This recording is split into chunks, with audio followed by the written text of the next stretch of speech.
Hey everyone, and welcome back to Reddit Reader. I'm Alex, and if you're new here, this is where we dive into the most jaw-dropping, thought-provoking stories straight from Reddit. Today, we've got some stories that are going to make you question everything you thought you knew about relationships. So buckle up, because our first story is about a girlfriend who might just be the cleanest person on the planet, and that's becoming a massive problem. You'll see what I mean. This comes from r/AITAH, and the title alone had me hooked. Am I the a-hole for telling my girlfriend she's going to have to get over dirt if she wants kids? Alright, here's what happened. My 25F girlfriend Amy, 27F, is a wonderful person. She's very smart, she works in the clean room with computer chips and stuff, but she's also something of a germaphobe, to the point that she keeps her toothbrush in the hallway outside the bathroom in a ziplocked bag. Her apartment is always spotless, she showers twice, thrice a day. Even her car somehow never has any dirt on the floor. She hand washes all of her clothes as soon as she's done wearing them. It's both impressive and intimidating. Okay, I'm already getting anxiety just thinking about living with someone like this. Like, the toothbrush in a Ziploc bag outside the bathroom.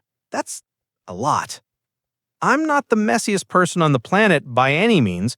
I don't have massive piles of unwashed dishes or a leaning tower of pizza boxes or anything, but I'm not as clean as she is. I'm not against making some adjustments, but we've been talking more about the future now that we're getting serious, and I've come across a problem. Here comes the real issue, folks. Amy wants kids, desperately wants kids. I'd like kids too, but she's never been around babies or little kids before in her life and seems to think she'll be able to keep the house just as clean as it is now and keep the baby spotless too. Oh no. Oh no. Anyone who's been around kids for 5 minutes knows where this is heading. I'm the oldest of 4 and the oldest cousin of 9. I grew up around kids. I've been babysitting since I was 10. There's no such thing as a clean toddler, not for longer than 10 minutes at the very most. She thinks if we just work at it, we have a spotless house and a spotless kid. This is like watching a train wreck in slow motion. You can see the disaster coming from miles away. I told her gently that that's just not possible and asked how she plans on handling diapers, vomit, frogs smuggled into the house, jam going everywhere, soup bowls tipped over for fun, spilled grape juice, nail polish on the walls, and the like.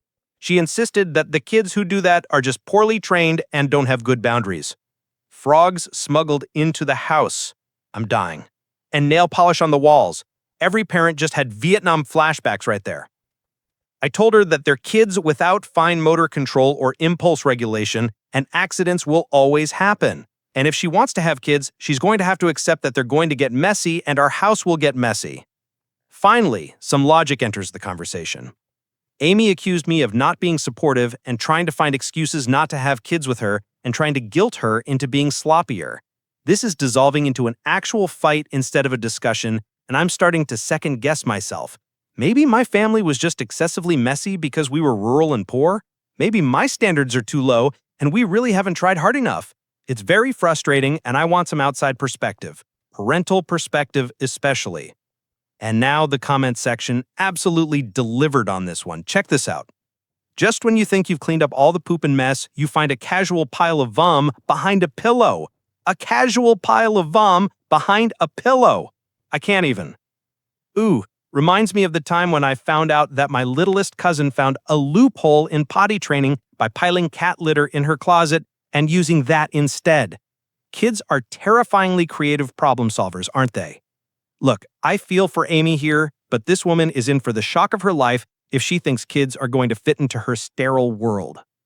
What do you think? Is the girlfriend being completely unrealistic, or is there a way to make this work? Drop your thoughts in the comments below.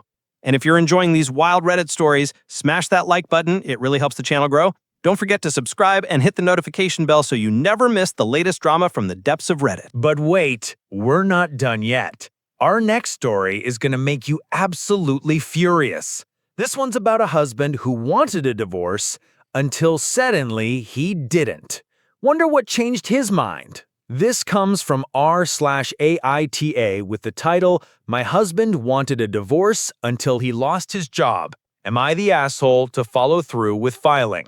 And let me tell you, this story is going to have your blood boiling. My husband, 34 male, and I, 38 female, have been married for 6 years, together for 9. We have had our ups and downs, but the biggest down is how he speaks to me. I just had our son 1 year ago. When I was 10 months postpartum, he was telling me I am fat and lazy, and all I do is take care of the baby and work. As I still had baby weight on, navigating new routines, work, and caring for our baby and 4 other children while working 40 hours a week? Hold up. This woman is 10 months postpartum, working 40 hours a week, caring for a baby and 4 other children, and he's calling her fat and lazy? I'm already seeing red. On my birthday, he demanded I not leave the house or he would divorce me. Just so happened my daughter had an appointment at UCLA for her teeth the morning of my birthday, so I took her. Needless to say, he didn't even say hello to me and slept in his game room. He has been sleeping there since. It's been 2 months. He demanded she not leave on her birthday or he'd divorce her, and then gave her the silent treatment because she took her daughter to a medical appointment? What kind of monster? He told everyone he was divorcing me, spoke to an attorney and everything before even telling me he wanted a divorce. He told me I was not the prize. I'm almost 40 and have 4 kids, 3 who are minors. He said he's the prize, he's in his prime and makes good money, and any women would love to be in my shoes and take care of his kids. He even went as far as inviting his baby mother into the house to visit while I was out. This man is absolutely vile. Telling his wife she's not the prize while she's the one taking care of his kids? The audacity is off the charts. Fast forward, he loses his job and telling me to wait to move in. He then starts talking nicer to me and acting different than before. I told him I was still moving out and going forward with separating because his actions did not align with someone who wanted to be with me. It feels more like I'm his only option at the moment. And there it is. The moment reality hit him like a freight train. Now he's going around saying I am a gold digger and leave as soon as he loses his job? He's saying he wanted to try to make it work, but I am the one choosing to leave to all his family and friends. The audacity of this man calling her a gold digger when he literally only wanted to work things out after he lost his income. So, am I the asshole for following through with what he initiated even after he lost his job? And the comment section was having none of his nonsense. He's realizing that nobody wants an unemployed jackass who verbally abuses his postpartum wife. Leave him and focus on creating a healthy life for yourself and your kids without his toxic behavior dragging you down. Exactly. He's just trying to save face now. She's already been through so much. Postpartum, a new baby, 4 kids, work, and his verbal abuse isn't acceptable. Leaving him is absolutely the right move for her and the kids. This story perfectly shows how some people only appreciate what they have when they're about to lose it. But sometimes, it's just too little, too late. What's your take on this situation? Should she give him another chance, or is she absolutely right to follow through with the separation? Let me know in the comments. I love hearing your perspectives on these stories. If these Reddit stories are keeping you hooked, make sure you're subscribed with notifications on because trust me, we've got plenty more drama coming your way. Hit that like button if this story made you as angry as it made me. Alright, that's all for today's episode of Reddit Reader. Thanks for watching, and I'll